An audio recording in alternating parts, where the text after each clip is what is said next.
In this video, we will discuss the theory behind one of the most important practical of class 11th and 12th, that is qualitative analysis of inorganic compound, which is also known as salt analysis.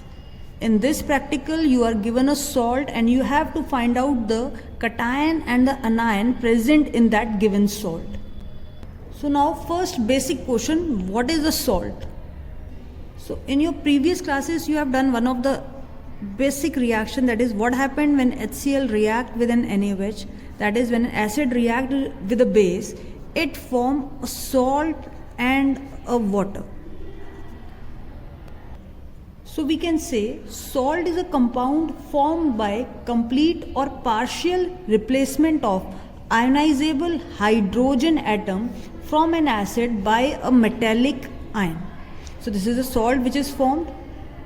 So in general we say that salt contain cation and anion, but in salt analysis we define them as an acid radical and as a base radical. Now what do you mean by an acid radical and a base radical? So whenever an acid react with a base, it forming a salt. Now this is a cation which is obtained from base, hence this cation is known as a basic radical. Similarly, this is an anion which is obtained from an acid, and hence this anion is known as an acid radical. So the statement for this analysis is identify the acid and basic radical in the given salt. So what do you mean by an acid radical? The anion present in it, A stands for anion, A stands for acid radical, and since this radical is obtained from this acid, that is why it is known as an acid radical. Similarly, cation is obtained from the base, hence that cation is known as a basic radical. And in the practical exam, you are given a solid salt. Just for example, this solid salt is given to you in a test tube. Now this is an unknown salt from which you have to identify what is the basic radical present in it, what is an acid radical present in it. So what is the procedure of finding out it, and what is the reason for following that procedure? So first of all, we will discuss the analysis of the basic radical. And these basic radicals have been classified into the group, and this group is on the basis of their group reagent. That is, each group radicals have a particular reagent and are precipitated as, these basic radicals are precipitated as a chlorides, hydroxide, sulfide and carbonates. So those basic radicals which we have to identify, they are precipitated out by these particular reagents as a chloride, hydroxide, sulfide and carbonates. So we take a test tube, add salt into it and then prepare its solution. To this solution we will add the reagent, and then precipitation takes place in a form of chloride, hydroxide, sulfide or carbonate. Now the question arises, why this precipitation takes place, or what type of solution we are preparing here. That is, the first step is the preparation of original solution. Now this original solution is prepared in a cold water or a hot water or a dilute HCl. Now what do you mean by this? That is, we take a salt in a test tube, then we add cold water, and if this salt is soluble in cold water, then we'll proceed further. If it is not soluble in this cold water, then we boil that water or hot water, or we can say we add hot water to the salt. If salt is dissolved, then we proceed further. If it is insoluble in water, then we will add dilute HCl. So this is the first step in the analysis, that is, we have to prepare this original solution. To this we will take a salt and accordingly add solvent in which it is dissolved. So as initially I have told you that radicals are divided into different groups, that is on the basis of their reagent.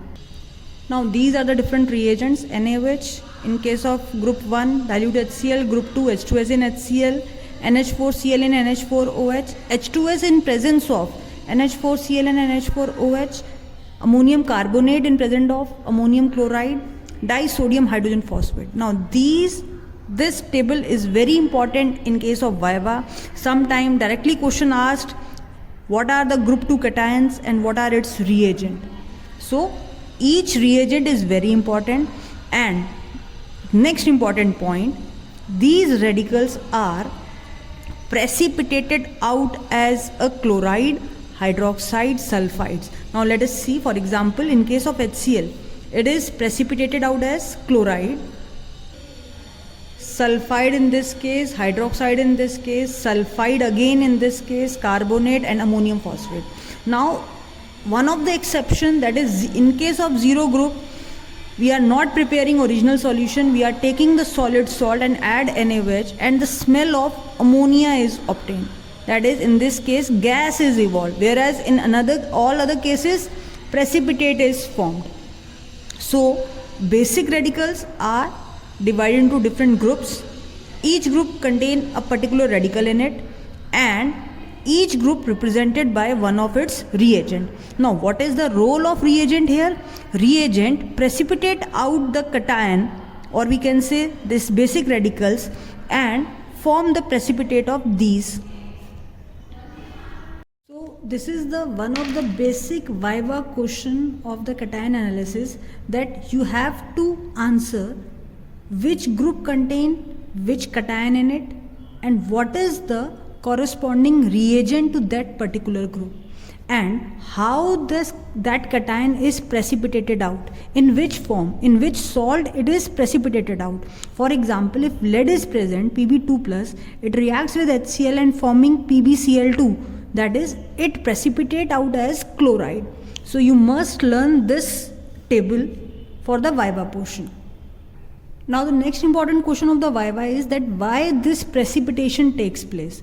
So in a solution, the precipitation will only takes place whenever the ionic product is greater than the solubility product. Now what do you mean by this ionic product? As we know, any salt dissociate to form the ions.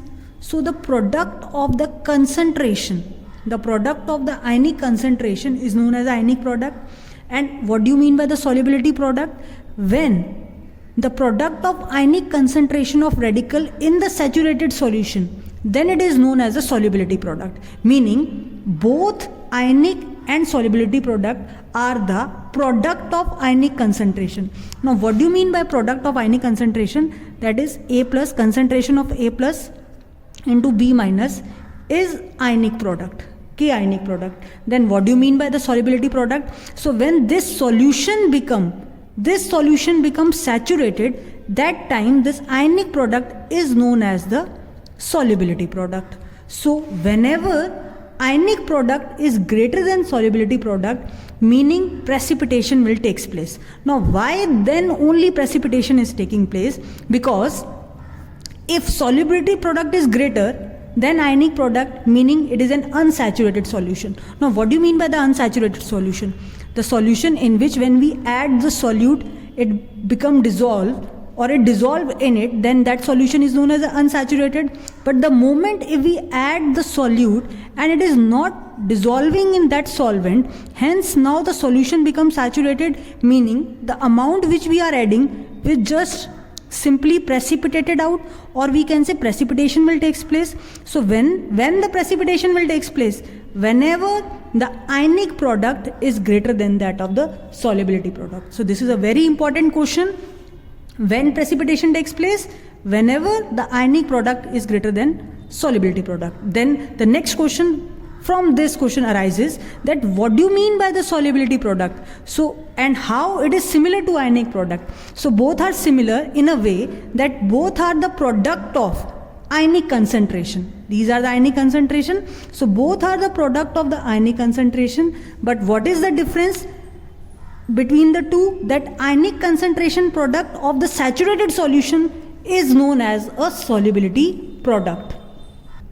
So we can say whenever the solubility product is less than ionic product, which means that solution is saturated and excess of solute will be precipitate out immediately. So as soon as this solution becomes saturated, we are adding more the solute, it become precipitate out, as precipitation will take place. So when precipitation will take place?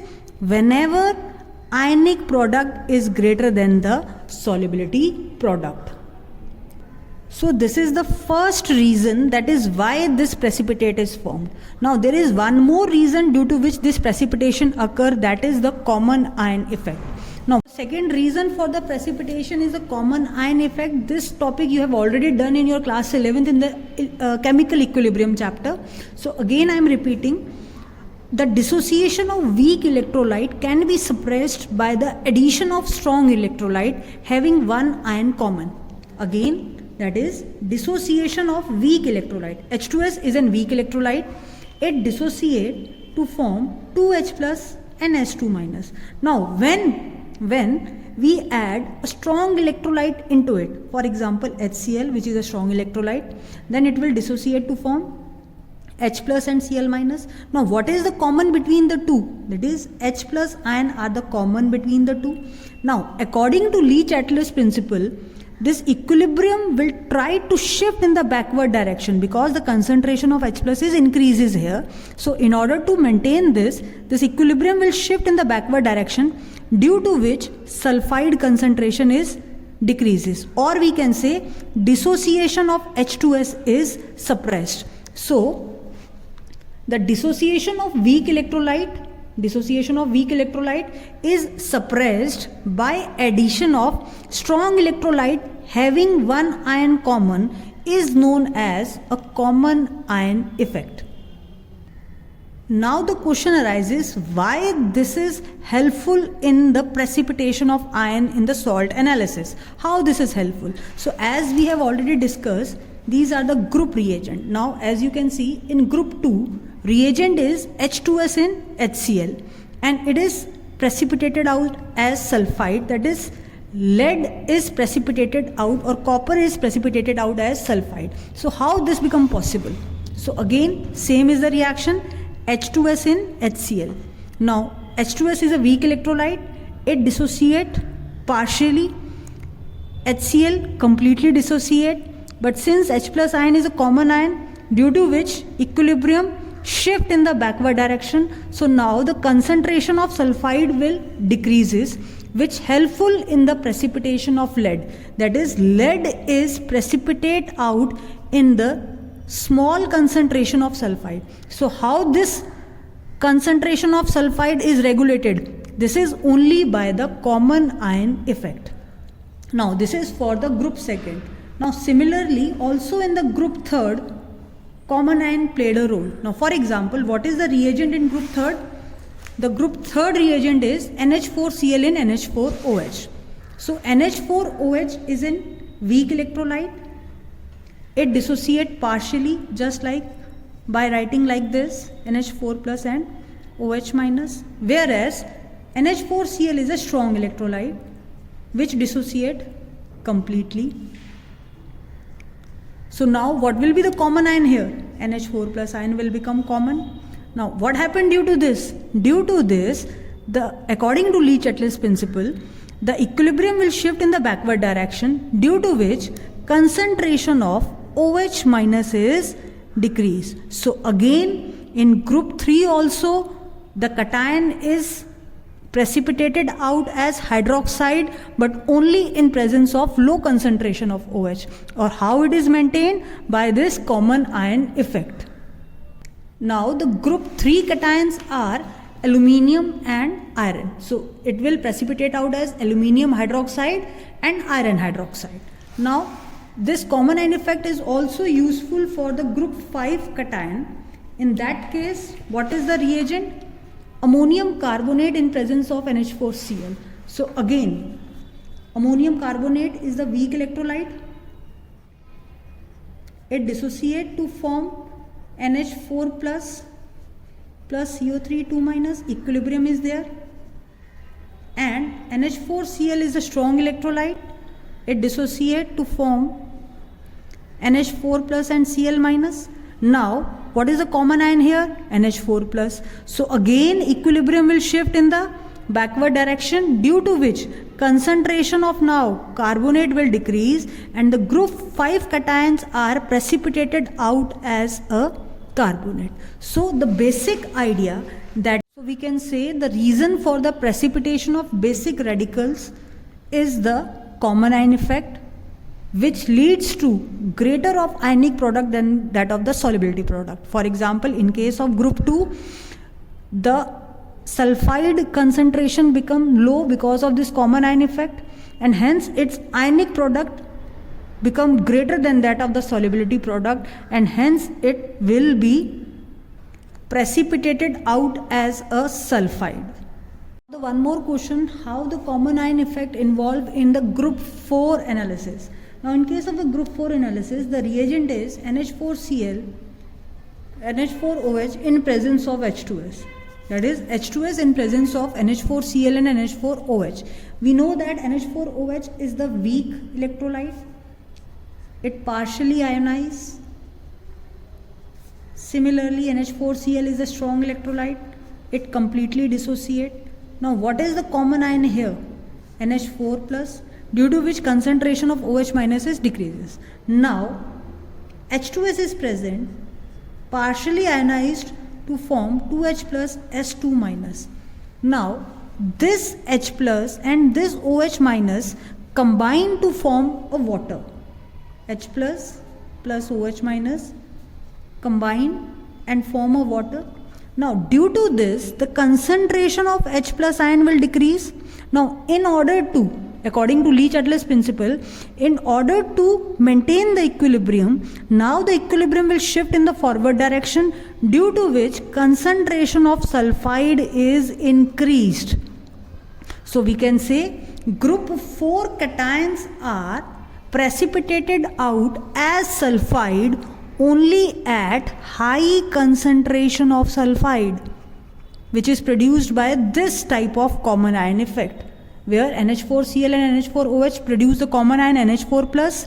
This OH minus react with H plus, which is produced from the H2S. So water is formed. Now in order to maintain this equilibrium, now this equilibrium will shift in the forward direction, which further increase the concentration of the sulfide. And group 4 cations, what are the group 4 cations? They are the nickel 2 plus, cobalt 2 plus, Mn 2 plus and Zn 2 plus. All these are precipitated out as sulfide. One of the important point, these three are the colored salt. So in the exam, maximum time group 4 cation which is given is always a zinc cation. Now the one more important question is there, that in case of this group 1 and 2, lead is present in both the groups. So why it is present in both the group? So it is depending upon the concentration. As we know, lead is precipitated out as chloride in this case, and here it is precipitated out as sulfide. That is, if such kind of a salt is given of lead which is having high solubility product and not able to precipitate it out as a chloride, so it can easily precipitate it out as a sulfide in the group 2. Hence it is given in two groups, that is in 1 as well as in 2. So by this, till we have discussed, first point we have discussed what is the salt analysis, why they are called as a basic radical or an acid radical, how the original solution is prepared, how these basic radicals are precipitated out as a chloride, sulfide and hydroxide. Original solution is prepared in cold water, hot water and dilute HCl. Then the next important question, why this precipitation takes place, what is the reason behind it? So the reason, whenever the ionic product greater than the solubility product, precipitation will take place. And who is controlling this? So it is controlled by, in few of the cases, by this common ion effect. And what do you mean by the common ion effect? In our next video, we will discuss analysis of each of the group cation separately with their reaction and all the viva question.